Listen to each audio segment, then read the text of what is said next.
penyusunan RUU ini ada saling lempar tanggung jawab antara DPR dengan pemerintah, Kementerian Kesehatan. Tidak ada yang mengaku siapa yang buat naskah akademiknya. Buat setiap RUU itu harus ada naskah akademik yang harus melibatkan stakeholders, para pemangku kepentingan. Jadi untuk siapa RUU ini? Kalau betul untuk kepentingan rakyat, karena kita melihat banyak sekali persoalan yang ada di dalam RUU yang perlu disahkan ini, sehingga kita butuh duduk bersama, jangan tergesa-gesahkan. Ya, tidak ada penolakan, tetapi penolakan itu karena kita melihat masih banyak masalah, dan masalah itu bukan untuk kepentingan dokter, tetapi untuk kepentingan rakyat Indonesia.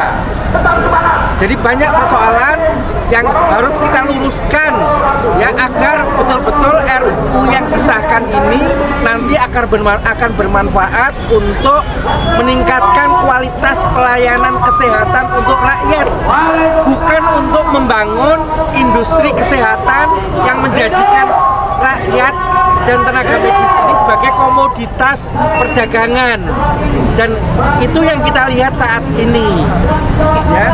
Contoh sederhana saja, bahwa di dalam RUU ini salah satunya yang akan dikembangkan oleh Kementerian Kesehatan adalah pengumpulan data DNA dari rakyat Indonesia lewat semua fasilitas yang nanti akan dipasok ke puskesmas, tetapi tidak ada, kita belum punya, dan tidak satu pun disebut dalam RUU bagaimana melindungi data itu. Data itu adalah tidak boleh jatuh ke tangan orang yang tidak benar, karena bisa dimanfaatkan sebagai bagian dari masa depan kita. Yang namanya perang itu bukan perang pakai senjata tembak-tembakan, tapi perang itu bisa jadi perang biologi, ya.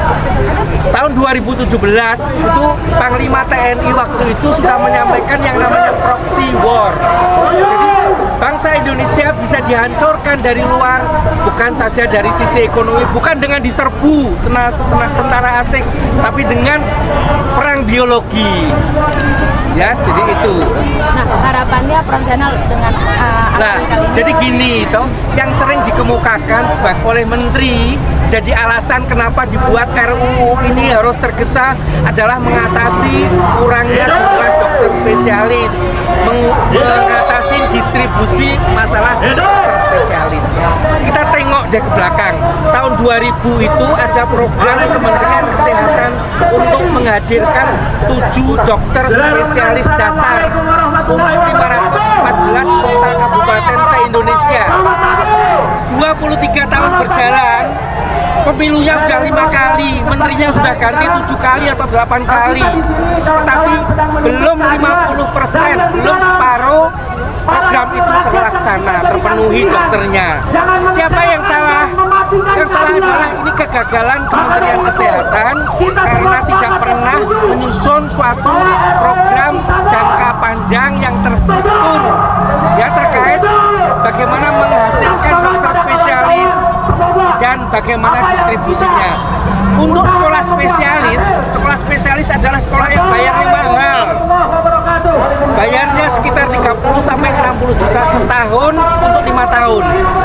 Jadi yang bisa sekolah spesialis adalah mereka yang punya dukungan dana dari orang tua atau dari mertua, ya, atau dibayari oleh negara sebagian kecil yang mereka itu ASN.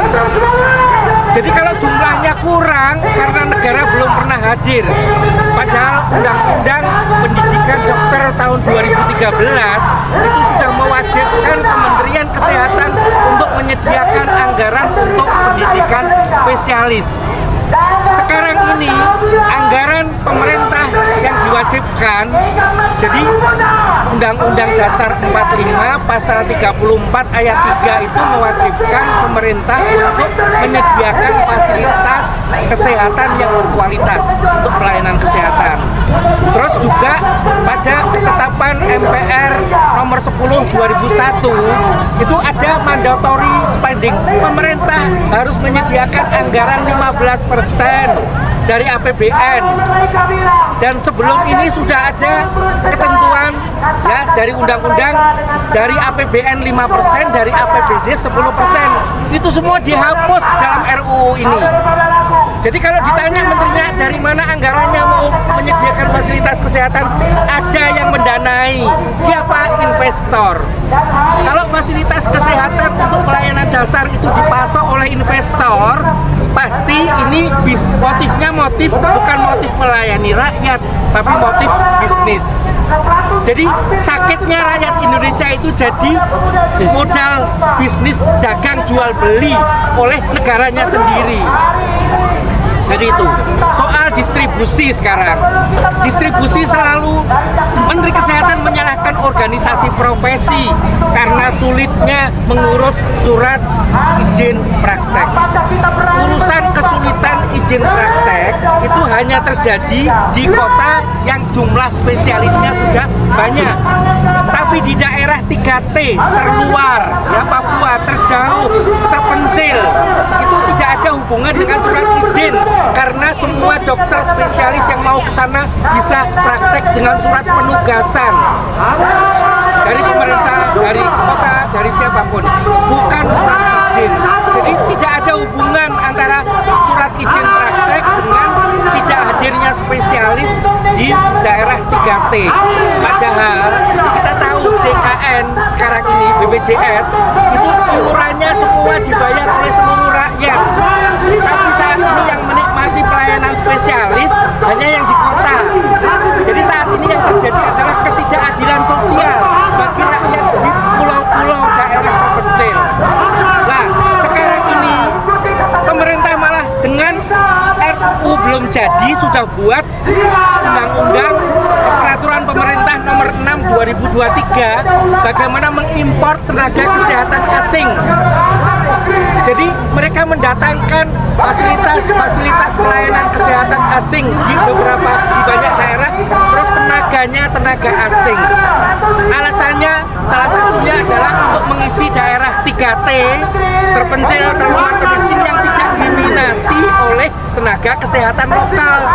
Kan lucu sekali kalau tenaga kesehatan lokal tidak mau di sana, apa ada tenaga kesehatan asing yang mau di sana? Kalau ada tenaga kesehatan asing yang mau ditaruh daerah terpencil, kita harus bertanya, ada apa? Ada misi apa?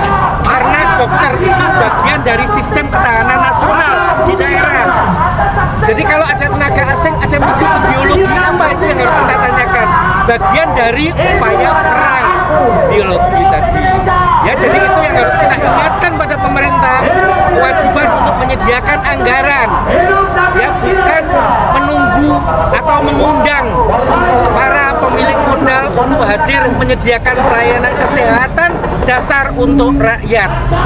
Jadi itu, ya saya rasa penting sekali undang-undang ini karena semua arahnya salah, maka penolakan organisasi profesi di sini, IDI, PPNI, Ikatan Bidan, terus PDGI dan Ikatan Apoteker semuanya adalah bukan untuk kami sendiri, tapi untuk rakyat Indonesia.